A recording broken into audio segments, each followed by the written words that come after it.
welcome to Bedford Studio.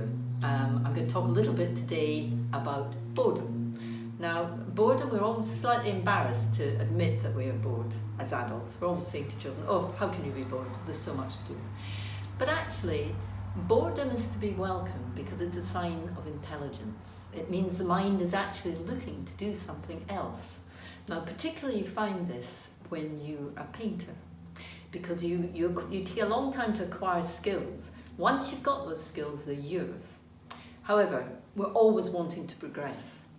We're always wanting to push it further. And have you ever noticed that you'll be working on something in a way, and then suddenly it hasn't got the same attraction?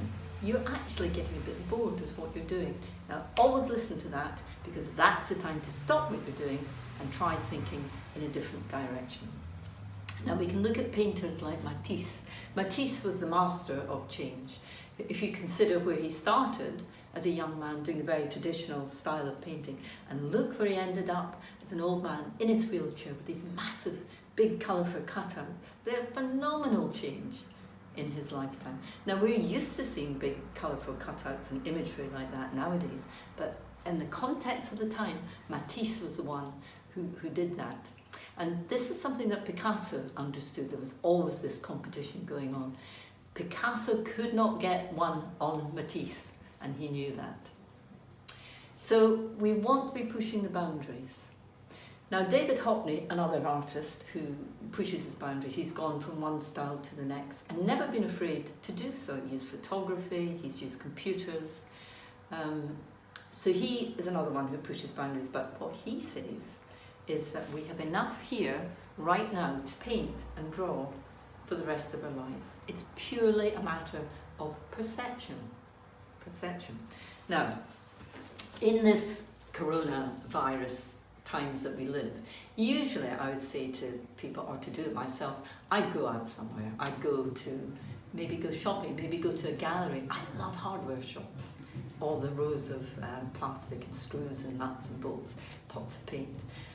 Whatever, it's just a bit, what you're looking for is a different way of seeing, a bit of stimulation, visual stimulation.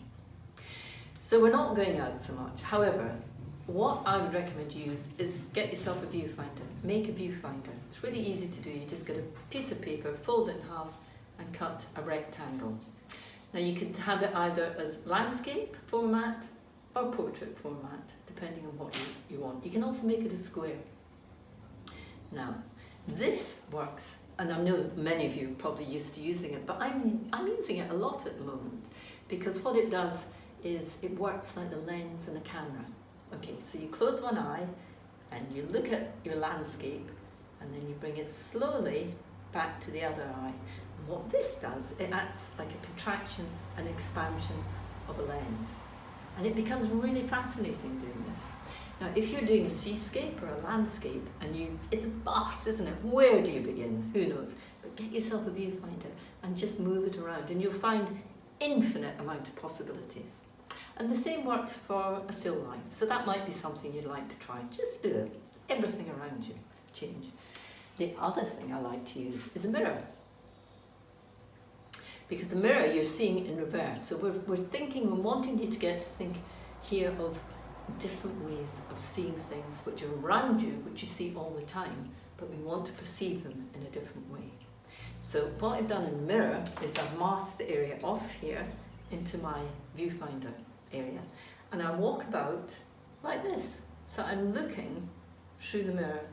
So again, things which are familiar, suddenly I'm seeing them in a different light.